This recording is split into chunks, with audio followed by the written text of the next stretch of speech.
นะรัตนะขันตะธัมโมทุระธัมมาจะพุทธธัมมารัตนะธัมมะธรรมะเมตตากรุณาสาธุโธ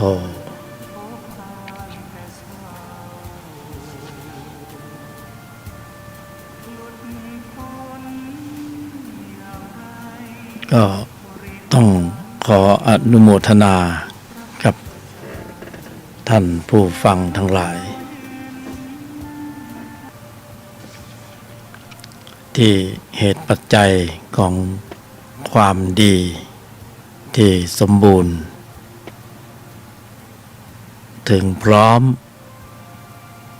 เนี่ยก็น้อมนำให้ได้มาพบกันอีกเนี่ยขออนุโมทนาในกุศลที่มีแรงหนุนส่ง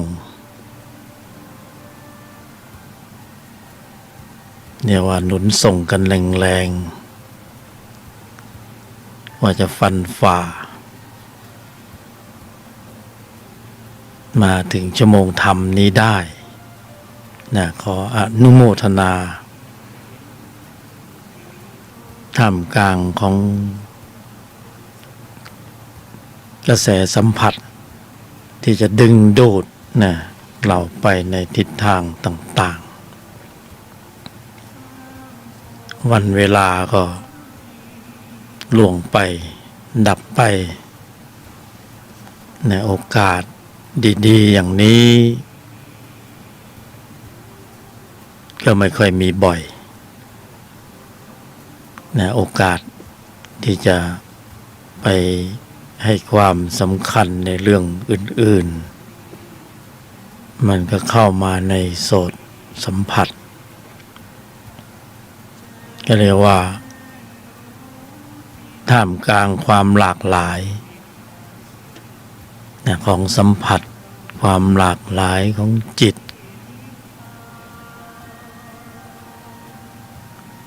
ในชั้นที่จะมีแรงดึงดูดแต่ละชั้นก็มีกำลังของเขาในการที่จะดึงดูดเนี่ยความรู้สึกไปในทิศทางต่างๆจิตชั้นตัวก็ไม่เบาเหมือนกันมีแรงดึงดูดแรงผลักดันเยอะให้หมุนเวียนนะให้เราต้องไปบริหารจัดการไปดิวในเรื่องของรักโลภโกรธหลงกินกามเกลียดนะมีโกงบ้างมีเล่ห์เหลี่ยมบ้างผลประโยชน์เงินทองหน้าที่การงานเยอะแยะเต็มไปหมดนะเพราะฉะนั้นโอกาสที่จะมาลำดับมาดำเนินมาเจริญอยู่ในแนวทางของธรรมะมาฟังรายการธรรมะตามสั่งธรรมะเล็กๆเนี่ยเป็นร้านเล็กๆไม่ใช่ภัตตาคาร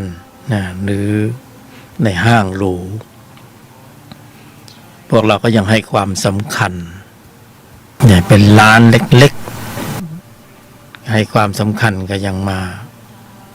ดำเนินอยู่ผู้บรรยายก็เลยต้องขออนุโมทนาในโอกาสนี้ต่อกำลังของจิต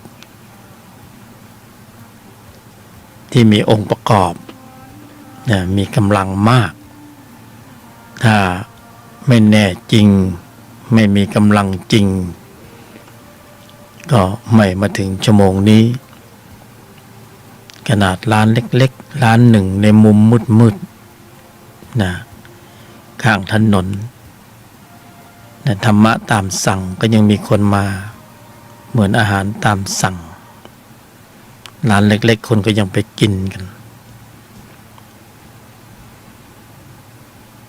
ก็นำเสนอถึงแม้จะเป็นเล็กๆก็เหมือนเดิมแต่ละครั้งในการบรรยายก็เหมือนเดิมก็ต้องมีการทบทวนซักซ้อมทำความเข้าใจในยุทธศาสตร์ในยุทธวิธีธรรมะปฏิบัติเชิงลุกธรรมะปฏิบัติเชิงลุกต้องมีเวลาเล็กๆสำหรับการที่จะต้องตรวจสอบตรวจทานทบทวนหลักปฏิบัติ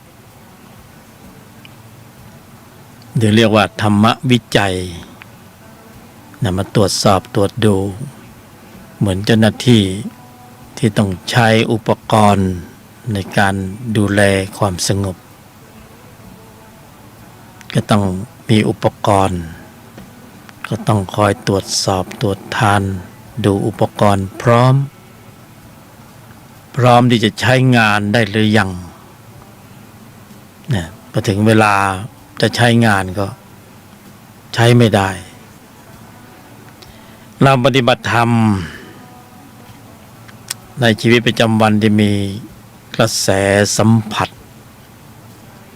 รอบทิศทางอายตนะภายในอายตนะภายนอกหูตาจมูกรูปรสกลิ่นเสียงเราก็ต้องมี